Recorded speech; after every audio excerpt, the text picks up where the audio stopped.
Welcome to creative classes.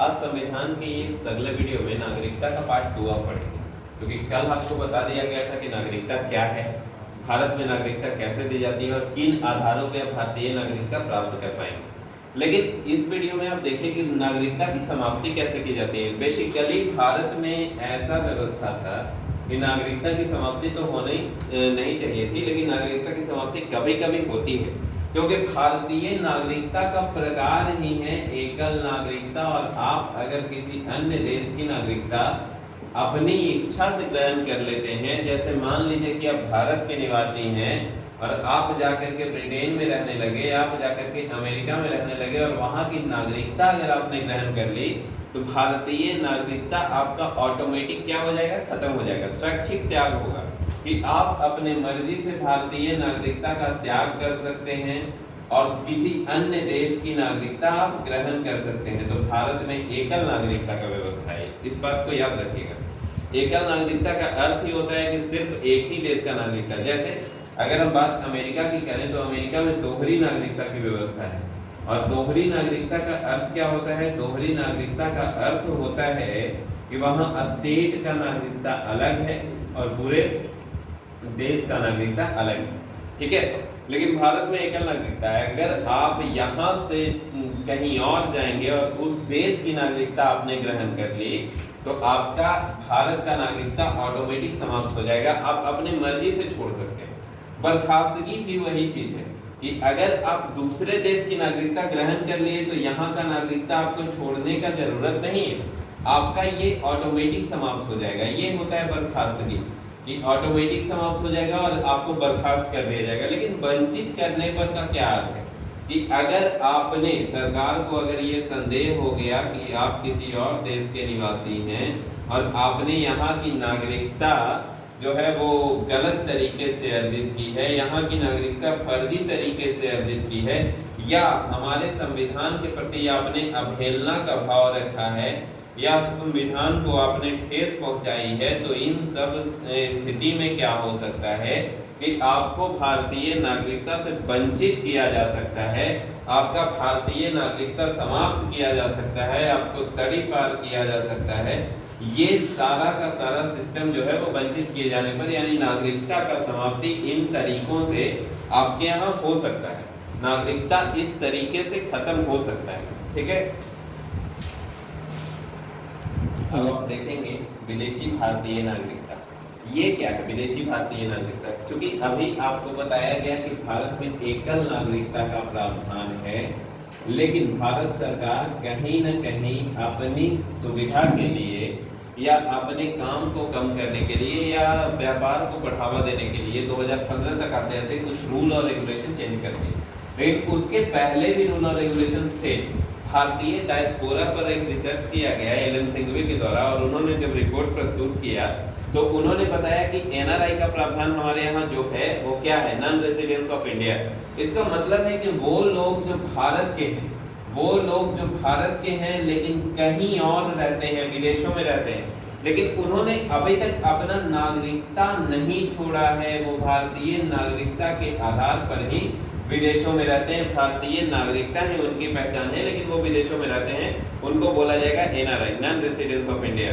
मतलब कि अगर आप अमेरिका में काम कर रहे हैं, साउथ कोरिया में काम कर रहे हैं या जापान में काम कर रहे हैं, लेकिन आपका जो अपना पहचान है, मूलभूत तत्व है, वो क्या है कि आप भारतीय हैं, तो उनको बोला जाएगा NRI, non residence of India, ठीक है। लेकिन अगर आप यहाँ का नागरिकता ग्रहण कर लेते हैं जहाँ आप काम कर रहे हैं, अगर अभी जब तक आप भारतीय नागरिक हैं और उस देश में रह रहे हैं तब तक आप एनआरआई हैं इंडिया के लिए, लेकिन जैसे ही आप वहाँ का नागरिकता ग्रहण कर लेते हैं, भारतीय नागरिकता आपकी क्या हो जाएगी, समाप्त हो जाएगी, क्योंकि यहाँ एकल नागरिकता का प्रावधान है। ऐसा एनआरआई के साथ था, लेकिन कुछ 16 देशों के साथ कुछ प्रावधान किया गया और बीच में आया था OCI, overseas citizenship of India, ये भी 2015 में, और बीओआई 2015 में। ये दोनों का सिद्धांत क्या कहता है कि 16 देशों के साथ भारत सरकार ने एक ओवरसीज प्लान बनाया, ओवरसीज प्लान बनाया कि आप इस देश और इस देश के बीच आवागमन कर सकते हैं और निर्बाध आवागमन कर सकते हैं, आपको कोई वीजा और पासपोर्ट की जरूरत नहीं पड़ेगी, वो सिर्फ इन 16 देशों के साथ जिनके साथ भारत ने OCI और POI person of Indian origin का प्लान बनाया है। लेकिन इन देशों में पाकिस्तान और बांग्लादेश को शामिल नहीं किया गया। पाकिस्तान और बांग्लादेश में पर्सन ऑफ इंडियन ओरिजिन या ओवरसीज सिटीजनशिप ऑफ इंडिया के तहत नहीं जा सकते हैं।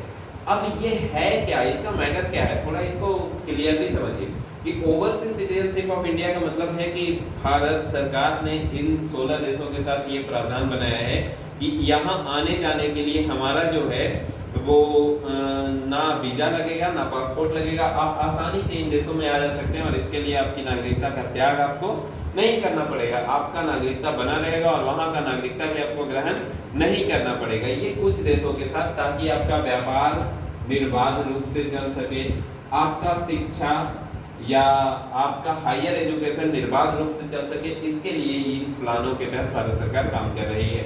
अब हम लोग थोड़ा सा देख लेंगे कि भारतीय नागरिकता का कौन कौन सा अनुच्छेद इम्पोर्टेंट है और कौन कौन सा अधिनियम इम्पोर्टेंट